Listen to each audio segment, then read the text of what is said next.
बिहार में गंगा को बचाने के लिए सरकार का दावा है कि कई कदम उठाए जा रहे हैं। ऐसे में सवाल है कि क्या वाकई सरकार की नीयत साफ सफाई है या फिर कुछ और। हम कुछ भी कहें उससे पहले आप ये ग्राउंड रिपोर्ट देख लीजिए। नमामि गंगे के नाम पर पटना में बहुत कुछ हो रहा है। पूरे शहर की गलियां, पूरे शहर की सड़कें इस वॉल पेंटिंग से, ऐसी वॉल पेंटिंग से सजी पड़ी हैं। एक एलिवेटेड रोड बन रहा है, लेकिन कुछ नहीं हो रहा तो गंगा का प्रदूषण कम नहीं हो रहा। गंगा घाट छोड़कर जा रही है। कहा यह जाता है कि जब घोर कलयुग आएगा तो गंगा स्वर्ग वापस चली जाएगी। गंगा ने चेतावनी देनी शुरू कर दी है, घाट छोड़ना शुरू कर दिया है। हमारे साथ नंदन जी हैं, जिन्होंने सारी पेंटिंग्स बनाई हैं। नंदन जी, कब से ये बना रहे हैं आप लोग और कैसे जुड़े इसमें नमामि गंगे में?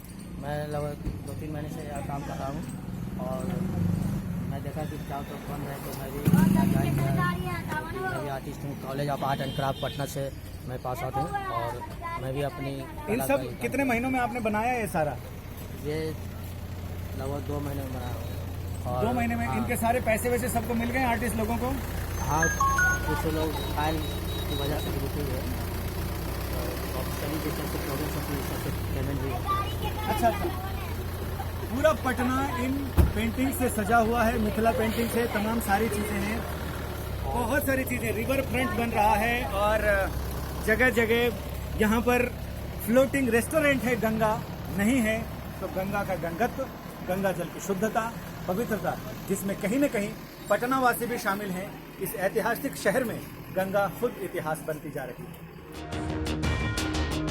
आपको बता दें कि नमामि गंगे के तहत सरकार लगातार कई कदम उठाने के दावे कर रही है, लेकिन गंगा सिमटती जा रही है और इसी बात की चिंता हर किसी को है।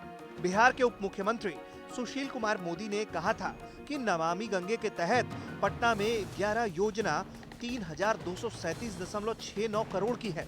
इसमें 1834 करोड़ की योजना प्रगति पर है। पटना में बेऊर, सैदपुर, करमलीचक और पहाड़ी सीवरेज नेटवर्क और सीवरेज ट्रीटमेंट प्लांट का काम जारी है। कंकड़बाग और दीघा में भी सीवरेज नेटवर्क के लिए निविदा प्रक्रियाधीन है। सीवरेज सिस्टम से जोड़ने के लिए हर घर को 3000 रुपए सरकार दे रही है। वहीं इससे पहले खबर थी कि बिहार के सुल्तानगंज से कहलगांव तक गंगा से कछुआ और घड़ियाल विलुप्त की कगार पर है। डॉल्फिन की संख्या 60% तक घट गई थी। प्रवासी पक्षियों में भी भारी कमी आई है।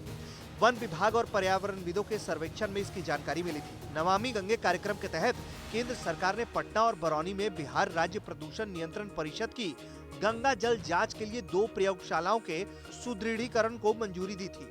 इसके लिए 10.91 करोड़ की स्वीकृति दी गई थी। इसके अलावा national board for wild life ने वर्षों से अटकी कैमूर वन्य प्राणी आश्रयणी के अंतर्गत अकबरपुर से अघौरा और भीमबांध वन्य प्राणी आश्रयणी के तहत खुंडा स्थान से भीमबांध तक की सड़कों के लिए सभी मौसमों के लिए निर्माण और कालीकरण की मंजूरी दी थी। वन क्षेत्र में होने के कारण पहले इन सड़कों के कालीकरण की अनुमति नहीं थी, लेकिन इन तमाम साज सज्जा के बीच गंगा कहीं विलुप्त होती जा रही है और यही सबके लिए चिंता का विषय होना चाहिए।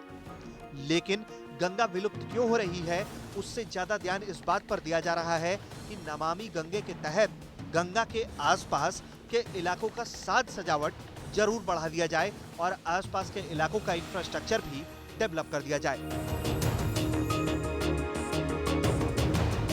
पटना से संजय शर्मा, ब्यूरो रिपोर्ट, बिहार तक।